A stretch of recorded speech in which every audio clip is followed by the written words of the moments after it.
Hey everyone, and welcome to this new lecture on conic sections. And in this lecture, we would be talking about ellipse. So we have already talked about the circle, and we have already talked about the hyperbola. We have seen all different types of hyperbolas: the horizontal ones, the vertical ones, the ones that open to the right and the left, and the ones that open up and down. So in this lecture, we'll be talking about ellipse. So this is what an ellipse is. Just like what we did in the hyperbola, we discussed the definition of this conic section, this shape, on the terms of planes and points. Just like that, this is a definition of an ellipse. Imagine you have a plane over here. Imagine this round shape over here is a plane. Now, if there is a point on the plane which has a distance, which if has two different points inside it, which we would call f1 and f2, and if the distance from that point p to those points f1 and f2 is a constant, we will call that shape an ellipse. Just like you see in this diagram over here, this p, so this is actually written distance to f1 and this is actually distance to f2. So if this distance, that is p to f1, and this distance p to f2, if you know this and you sum this and you find a constant, then you would know that this is an ellipse. We will study more properties of this later on. Why are we studying this? Because this whole concept of distance from p to f is actually really important in real life, because you see any light or signal that start at one focus point will be reflected to the other focus point. That is from one f1, the points that we saw. If it starts from one point, it would be reflected on the other one. And this concept that we use is actually used to treat kidney stones. So this is not only important, but this can save your life as well. Now, ellipse you can see all around us as well. The St. Paul's Cathedral in London has this ellipse shape. We'll get inside this cathedral in the last slide of today's lecture. But let's first move on to the properties of an ellipse. So this is what an equation of an ellipse looks like. This is for an ellipse that is centered 0, 0. Just like the hyperbola that we saw, there is an equation for a general equation for any shape that is centered at 0, 0, any shape of the hyperbola. Just like that, the standard form of ellipse with the center 0, 0 and horizontal axis. We'll get to what it means, what horizontal axis is. This is a general form of the standard form of the ellipse at 0, 0. Of course, we will move on and see there are many other ellipse that are not centered at 0, 0. So we will add the h and the k, that we use the arbitrary terms that we used to indicate the new origin. Now some of the properties of this equation are this: that x and y would always be squared. You don't have to actually learn this, just try to understand this. You don't have to memorize. By learn, I mean memorize. You don't actually have to memorize it, just try to understand this, and if you work on it again and again, of course you'll be able to understand it. You won't have to memorize it then afterwards. So x and y are both squared. After x and y are squared, another thing that you have to remember is that the equation is always equals to 1. The equation always has a plus sign in between it, and a square will be the biggest denominator over here. So, and then you need to know a new term which we will talk about later on. What is the use of the c? Now c is the distance between center to each foci on the major axis. We will call that c. That is the distance from the center to each foci on the major axis. What is the major axis? We'll see that in a bit. So c is that, or you can see this from a graph, or you can actually calculate c that through c square is equals to a square minus b square. Now moving on, let's look at an ellipse on a graph. So this equation, this is a graph, this is a ellipse that has been plotted on a graph.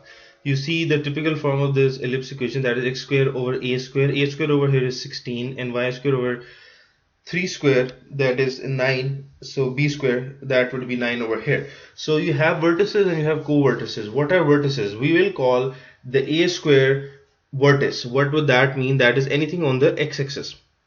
How do I know that this is on the x-axis? Because you see the value of y over here is 0.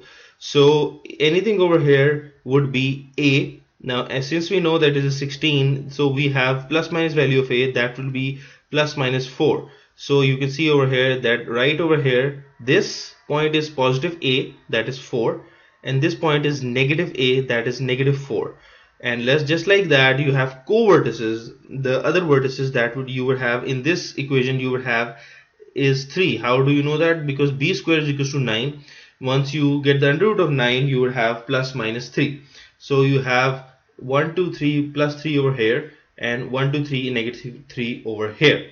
So this, you know now that what are the vertices and the co-vertices. The way to find this is that you look at this formula, you compare it to this formula, and you find out the missing piece. We know a square, what a square is over here, that is 16. We know what b square over here is, that is 9. And through that we find the answer to this question.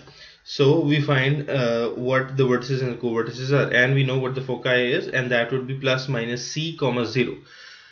So moving on now, this is the previous one was actually the equation of an ellipse that was centered at 0 comma 0 along the horizontal axis. Now this is the horizontal axis. Now let me introduce to you to the concept called major axis and minor axis. Now in this graph, the major axis is the x-axis and the minor axis is the y-axis. How do I know this? Whichever axis has the greater diameter is called the major axis. So over here, if you look over here, the diameter of this is 8, because 4 on this side, 4 on this side. Of course, the diameter, you might be wondering that I'm using a concept for circles, but I'm using that just to get the concept through to you, just so that you can understand it. So this diameter over here is 8 and this diameter over here is 6. So this way, this diameter, the horizontal axis, we know that this is the ellipse with the center at which is centered at 0 0 along the horizontal axis. So this diameter over here is actually the horizontal axis, and this diameter over here is the vertical axis, and it is smaller than the horizontal axis. So this would be the minor axis and this would be the major axis. So this is now, this concept is clear. Now let's just say we have an ellipse that is along the vertical axis, an ellipse that is centered at 0 0 but it is along the vertical axis. So we would have, the equation would change slightly. Now instead of x square being x square by a square plus y square plus b square, we now have x square by b square plus y square over a square. Now moving on, if you look at this equation, one thing that we learned, why do you think a is still 81 over here? Why do you think a is still the bigger one over here? Because we learned through the equation, the general rules of the equation of an ellipse, that a square is always the biggest denominator, even if it is centered around the horizontal axis or the vertical axis. So now over here, a square is 81. How do we find out a? We basically take the under root of it, and we know that a is plus minus 9. So since it is a is over here and it is underneath y square, so this value represents over here, this value corresponds to the y-axis.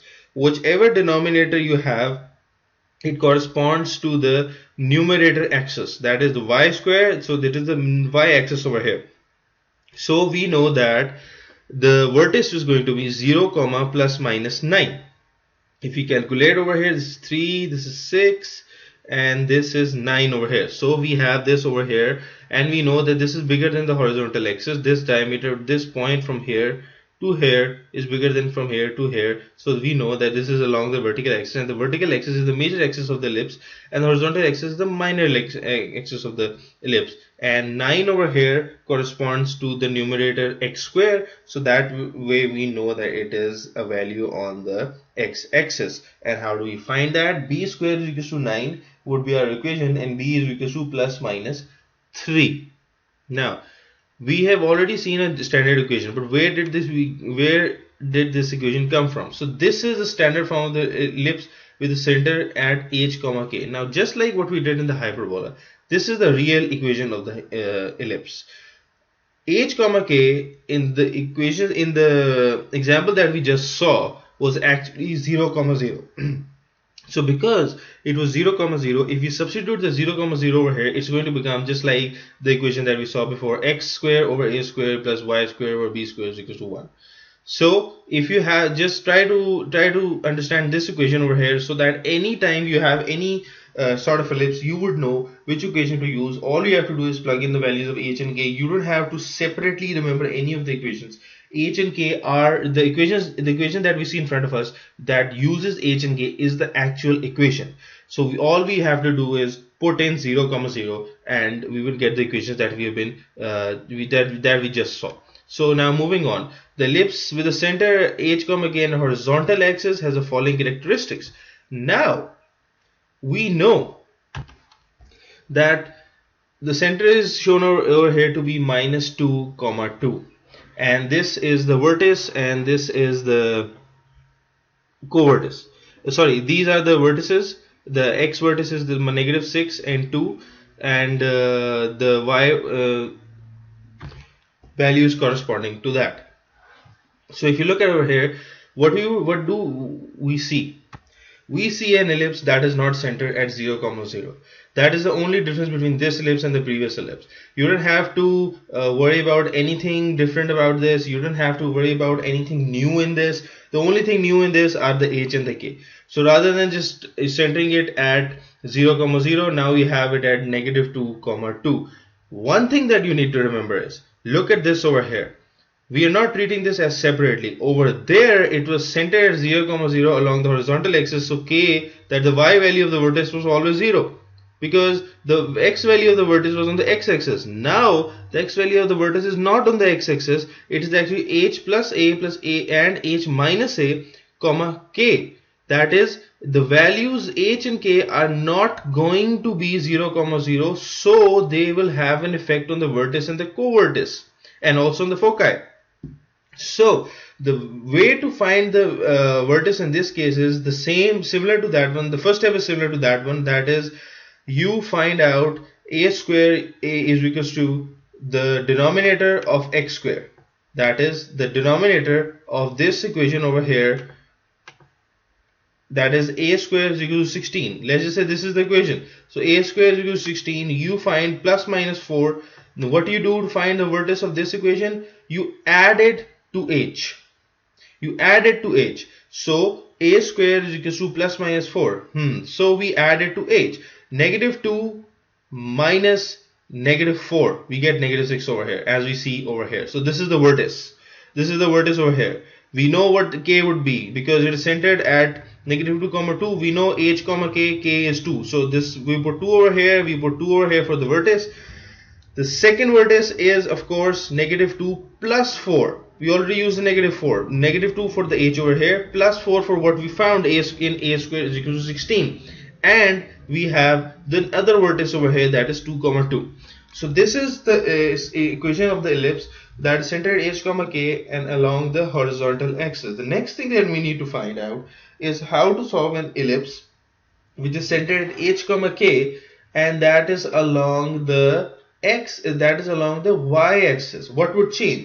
We have already studied this, we have already done this, and I've already shown you through an example what would change. The only thing that would change is the denominator, the position of the denominators. Now it would be x minus h over b square. First it was x minus h over a square. That is the only thing that's going to change. So x minus h over b square is plus y minus k whole square over a square is equal to 1. So you see, this is the new equation of this ellipse over here, which is centered over here and which is centered at 3, -1. So and it is along the vertical axis, that is along the y-axis. So you look at this over here. This is similar to the previous one that we saw. The only difference is the direction of the ellipse and the center. That is the only difference that we have from the previous ones. So you see over here that the equations have changed slightly. H is going to remain where it was at h, but it's not going to have plus minus a, because k is going to have plus minus a because it is the vertices have changed. Just like that, the co-vertex has changed, some of the formulas have changed. Now the way to do this, the way to understand this is that you actually draw this graph. You take a graph paper, you draw a couple of ellipses, you draw 3-4 different type of ellipses, you write the equations down with them, and you try to solve this for yourself. If you try to memorize this, you end up getting confused in your exams, and you end up getting confused in general, and you will end up messing it up. So rather than getting confused and messing it up, you should actually try to understand the concept behind this, and the concept behind this can only be understood when after you actually do it, after you actually perform how an ellipse changes, how the different values of an ellipse change. You go do that, and once you have done that, you would know which value is which. Now moving on to the St. Paul's Cathedral. So this is the actually the sort of a blueprint of the St. Paul's Cathedral. Over here you have the Whispering Room, the Whispering Gallery. Now the thing about the Whispering Gallery is that if you whisper something from a particular point of the foci, there will be 2 points, just like we talked about the foci is the 2 points, and when we have a P point on the ellipse. So if you're standing on one point, if you whisper something, a person standing on the other point is going to hear it. But the trick is that no one in between who is going to hear it. That there are certain places in between that your whisper won't be heard, but the person who is standing across those other places is still going to hear it. Why? Because we learned before that if sound and light is reflected, starts from one point, it is reflected to the other one. So that this is the using the properties of sound and the using the properties of ellipse, they have made this whispering gallery to as an amusement for everyone who visit, to show you actually the power of math, how different things can be done by using what we just learned. So thank you very much. This was all there is to ellipse. We will continue with the hyperbola because we did circles and parabolas before. Now we'll be seeing the hyperbolas, and that will be the last in the series for conic sections before we start 3D geometry. So thank you very much.